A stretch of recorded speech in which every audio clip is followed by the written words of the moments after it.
않을 수가 없잖아요. 전도자가 무엇입니까? 전도자는 지난주에도 말씀드렸지만 신학을 공부하고 신앙생활을 최소한도 5년 이상은 해야 되고, 그 다음에 큰 교회 가서 집사 직분도 받고 권사 직분도 다 받아서 교회 생활도 충분히 하는 사람들이 그 사람들이 전도자요 그 자격 얻은 사람들입니까? 그게 아니라는 거예요. 전도는 하나님의 긍휼하심을 입고 그것을 경험한 사람이면, 오늘 하나님을 받아들이고 오늘 하나님을 깨달은 사람이면 오늘부터 우리 전도자가 될 수 있는 거예요. 왜? 이 약을 먹으니까 내가 죽을 떡에서 살아났습니다. 그게 전도라는 말이에요. 내가 예수님을 만났더니 내가 죽을 몸이 살아났습니다. 하나님이 나에게 너무너무 큰 긍휼을 베풀어서 그 큰 사랑 때문에 내가 살아났습니다. 그거 증거 누가 못합니까? 어린아이들도 하는 거예요. 3살 밖의 아이들도 합니다. 세상 밖의 아이들도 고마우면 고마움을 표시하는 거예요. 오늘 이 시대에 저와 여러분들의 문제는 뭐냐면, 하나님의 그 긍휼하심을 입고 살면서도 입이 벙어리가 되는 거예요. 하나님이 나에게 어떤 큰 사랑을 베푸시고 어떻게 어떤 은혜와 사랑을 베푸셨는가를 하나님의 자녀들이 고백을 못하고 사는 거예요. 하나님을 찬양하지 못해요. 감사하지 못해요. 하나님께 영광을 돌리지 않아요. 그럼 이것은 전도가 아닙니다. 전도는 긍휼을 베푸는 겁니다. 하나님께서 나에게 이런 긍휼을 베푸셨다. 그래서 전도자가 어떤 사람이냐면요, 이웃을 불쌍히 여길 수 있는 사람이 그 사람이 전도자예요. 불쌍히 여기는 사람은 돈이 없어 불쌍히 여기는 것이 아니라, 그 사람이 가난해서 불쌍히 여기는 것이 아니라, 그것도 물론 우리에게 불쌍의 대상이 되지만 보다 근본적인 그 연민의 정을 가질 수 있는 대상은 하나님을 떠나면 진노의 자식들, 저와 여러분 주변에 있는 수많은 진노의 자녀들, 그 영혼들을 불쌍히 여기는 거예요. 사도 바울은 바로 그 마음을 품고 한평생 살았어요. 우리 주님 앞에 큰 긍휼을 받은 후에는 바울의 전도의 삶은 전부 그거였습니다. 하나님 나를 긍휼히 여기셨다. 나는 죽어야 마땅한 존재였다. 나는 큰 죄인이었는데 하나님이 나를 이렇게 사랑을 베푸시고 불쌍히 여기셔서 나를 전도자로 삼으셨다. 이것이 바로 사도 바울의 삶이 아니었습니까? 영혼을 불쌍히 여기는 마음을 가진 사람이 전도자입니다. 그래서 긍휼 없는 사랑은 진정한 사랑이 아닙니다. 하나님이 보세요. 그 긍휼을 인하여 보세요. 본질상 진노의 자녀였더니 긍휼에 풍성하신 하나님이 우리를 사랑하신 그 큰 사랑을 인하여. 여러분, 사랑은 불쌍히 여기는 마음이 없는 사람은 거짓 사랑인 줄 아십니까? 불쌍히 여기는 마음이 없는 사람은 본질적으로 사랑을 하지 못합니다. 사랑이라는 것은요, 불쌍히 보고 연민의 정을 가지고, 그리고 저 사람은 내가 꼭 도와야 되겠다고 하는 그 마음이 있을 때에 그때 사랑이 가고 그때 헌신이 나가고 그때 희생이 되는 거죠. 그래서 우리는 사랑을 많이 강조하고 말하지만, 진정한 사랑은 긍휼히 여기는 마음이 없는 사랑은 거짓 사랑입니다. 그래서 사랑을 장작이라고 한다면 긍휼은 불쏘시개 같습니다. 장작은 불을 붙일 때 그냥 붙지 않습니다. 거기에 기름을 붓고 거기에 불쏘시개를 넣고 성냥불을 그을 때 그때 장작이 확 타오르는 거예요. 우리는 그러한 사랑 안에서 긍휼이 없는 사랑은 거짓 사랑입니다. 저와 여러분들이 믿지 않는 부모 형제, 믿지 않는 남편과 아내에 대해서 불쌍히 여기는 마음을 가질 수 있기를 주의 이름으로 축원합니다. 우리가 정말 이 세상에서 가장 얻어야 할 것이 있다면 진노의 자식을, 진노의 하나님께 진노의 자녀된 우리의 부모 형제, 우리 아들 딸들을 하나님으로 인도하는 그 전도의 삶이 우리가 가져야 할 최상의 삶인데, 그렇기 위해서는요, 잃어버린 영혼, 길 잃은 영혼, 진노의 자녀들을 불쌍히 여기는 그 마음을 품지 않고 절대로 전도하지 못해요. 전도 너무 힘들던데요. 아닙니다. 여러분이 전도하는 것은 여러분의 과제이고, 그분들을 하나님의 자녀로 만드시는 하나님의 과제입니다. 전도하는 것은요, 불쌍히 여기는 마음을 품고, 내 아내와 남편, 나의 자녀들이 그대로 두면 지옥의 어둠 속으로 빠져들어갑니다. 저들에게는 영원한 기회가 없다. 지금 살아있을 때 내가 저 영혼을 불쌍히 보고 내가 저 영혼에게 하나님을 소개해야 되겠다. 불쌍히 여기는 마음을 품어야 전도가 되잖아요.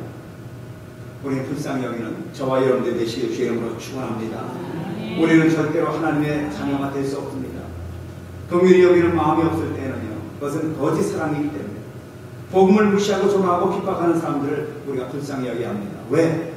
그 사람들이 가야 할 곳이 어딥니까? 영원한 멸망의 나라이기 때문에. 복음을 받아들이고 예수를 사랑하고 하나님을 기뻐하는 사람들은 산자들입니다. 그들은 전도의 대상이 아니라 우리가 끊임없이 사랑해야 할 대상뿐입니다. 그러나 정작 복음을 거부하고 하나님 믿는 사람들을 조롱하고 무시하고 에베소 그 시민들처럼 에베소 교인들을 향해서 끊임없이 핍박을 가하고 테러를 가하고 그들을 공격하고 그들을 무시하는 그 사람들이 누구냐면 바로 진노의 자식들이고, 그 사람들을 구하는 것이 바로 성도들의 사명이라는 거예요. 우리 주변에 그런 분들이 너무 많지 않습니까? 여러분의 가정에도 그런 분들이 지금 너무나 많잖아요. 왜 그분들을 향해서 주님을 증거하지 못합니까? 여러분들이 산자와 죽은 자를 구별하지 못하기 때문입니다. 여러분들이 긍휼히 여기는 마음이 없기 때문입니다. 우리 남편 건강해요. 우리 남편 혈압도 정상이고요. 한 번도 감기 한 번 안 알아본 아주 건강치고요. 참 행복한 사람입니다. 그렇기 때문에 우리 남편은 진노의 자식이 될 수가 없어요. 정말 그럴까요? 하나님 그렇게 보실까요? 우리가 하나님 앞에 정말 한번 진지하게 생각해야 합니다. 내가 나의 남편을 정말 사랑한다. 내가 정말 나의 영혼을 정말 사랑하는가? 자기의 영혼도 사랑하지 못한 사람은 남의 영혼을 사랑할 수도 없고 불쌍히 여길 수도 없습니다. 왜? 산자와 죽은 자를 분별하지 못하기 때문에. 그래서 우리는 지난주에 배운 것이 그거 아닙니까? 산자와 구별할 수 있는 능력을 주시옵소서. 그게 전도자가 갖춰야 할 최상의 첫 번째 관문입니다. 산자와 죽은 자를 분별하지 못하면 의사가 병든 사람과 병들지 않은 사람을 구별하지 못하고 멀쩡한 사람의 다리를 자른다면 그게 의사입니까? 아무리 수술 잘하면 뭐합니까? 진단을 잘못하고 그 진단이 잘못된 진단입니다. 그래서 우리는 내 가정이, 내 남편이, 나의 아내가 어떤 상태인가를 진단할 줄 아는 사람이 돼요. 내가 살아야 합니다. 내가 내 영혼이 살고 내가 하나님의 아들딸이 되고, 그러고 보니까 내 남편이, 내 아들이, 내 아내가 바로 진노의 자식이구나. 그걸 깨닫는 순간 얼마나 불쌍한 생각이 들겠어요. 그래서 하나님의 자녀들은요, 전도자들은 불쌍히 여기는 마음을 가져요. 그래서 하나님을 모르는 사람들을 향해서 우리는 외쳐야 합니다. 진노의 자식은 비움의 대상이고 조롱의 대상이고 미움의 대상이 아니라 바로 전도받아야 할 대상들이고 우리가 긍휼히 여겨야 할 대상입니다. 우리의 생각을 이제는 바꿔야 돼요. 저 사람은 나를 대적하는 사람, 저 사람은 나만 보면 자꾸 피하고 말도 안 거는 사람, 그리고 그 사람을 미워하고 원망하는 것은 전도자의 삶이 아닙니다. 여러분, 최소한도 하나님을 믿는 저와 여러분들은 모든 사람을 불쌍히 여겨야 합니다. 하나님의 진리 가운데 있는 분들을 물론 사랑해야 할 뿐 아니라 그들이 때때로 실족하고 때때로 잘못된 길로 나갈 때 그들은 우리의 경계의 대상이 되어서는 안 됩니다. 그들이 우리의 정죄의 대상이 되어서 안 됩니다. 그들이 우리의 판단의 대상이 되어서는 안 됩니다. 그들은 우리의 긍휼의 대상이 됩니다. 우리가 불쌍히 여기라고 하나님께서 우리에게 그 마음을 주시는 거지. 정죄하고 야단치고 비웃고 조롱하고 그러면 우리는 사람이 없는 존재밖에 되지 못합니다. 그래가지고 전도를 할 수가 없습니다. 이제 우리는 전도를 해야 하는데 어떻게 전도해야 하는가? 다른 거 하지 마시고 저 사람이 산자와 죽은 자를 먼저 분별하시고 그 다음에 그분을 불쌍히 여기는 마음을 가지십시오. 긍휼히 여기는 마음을 가지십시오. 내 남편이 너무 불쌍합니다. 나는 이 세상을 떠나면 하나님의 품으로 가는데 내 남편은 저 지옥의 깊은 어둠 속으로 빠져들어갑니다. 안 되겠다. 우리 남편을 하나님 구해 주십시오. 불쌍히 여기는 마음을 가질 때 그분을 하나님께로 인도하는 사랑으로 연결되지 않겠어요? 그래서 여러분 가족 사랑하시기 바랍니다. 여러분 영혼을 불쌍히 여기시기를 바랍니다. 진정으로 가족을 사랑하는 것이 바로 전도자의 삶입니다. 세상에서 가장 강한 힘이 뭐냐면은 긍휼히 여기는 마음. 하나님의 긍휼히 여기는 마음이 우리 온 인류를 죄악 속에서 건져내십니다. 예수 그리스도의 십자가가 긍휼이고 예수님의 보혈이 긍휼이고 그리고 전도하는 것이 긍휼이고 우리가 하나님을 믿는 것이 긍휼입니다.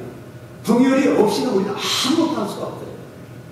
테레사 수녀가 어느 날 미국에 잠시 방문하셨습니다. 어느 도시에 가서 이제 하나님의 말씀을 증거하고 내려올 때에 어느 미국 여인이 찾아왔습니다. 그리고 테레사 수녀의 손을 콕 잡으면서 수녀님, 저는 정말 희망이 없습니다. 나는 버림받은 인생입니다. 나는 이제는 자살밖에 생각나지 않습니다. 아마 큰 고통을 경험했던 여인 같아요. 그때 테레사 수녀가 그 여인의 손을 꼭 잡아주면서 알겠습니다. 그런데 당신이 자살하기 전에 나와 한 달만 시간을 보내십시다. 내가 내일 인도로 떠나는데 인도의 캘커타에 있는 나의 선교센터에 가서 나와 함께 한 달만 일을 합시다. 그랬더니 그 여인이 죽어도 좋은데 한 달만 같이 일하자고 하는데 그 여인이 테레사 수녀의 손을 들어주자고는 죽고 싶은 그 여인이 테레사 수녀를 따라갔습니다.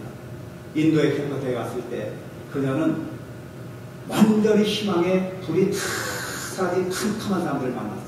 수없이 많은 사람들이 피하에서 헤매고 하루 한 끼밥도 제대로 못하는 그 엄청난 고통 속에 사는 수많은 인도의 그 불쌍한 사람들을 테레사 수녀가 거두고 그들을 치료해주고 그들에게 사랑을 베풀고 하는 모습을 보면서 한 달 동안 그 속에서 완전히 생활을 하는 가운데 생각이 바뀌어버리고 자기는 너무 행복한 존재인데 자기 자신을 너무 희망이 없다고 생각하고 발견한 겁니다. 한 달 만에 변화된 거예요. 긍휼히 보는 테레사 수녀의 마음이 그 여인을 바꿔놓은 겁니다. 여러분, 우리의 신앙생활은 우위를 보고 하는 것이 아니라 아래를 보는 거예요.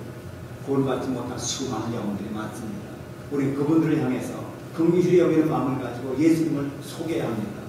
그렇다고 길거리에 나가서 피켓을 들고 지나가는 사람 예수 천당 불신치고 그렇게 하지 않아도 됩니다. 여러분이 정말 사랑의 마음을 품고 그 사람과 진지하게 대화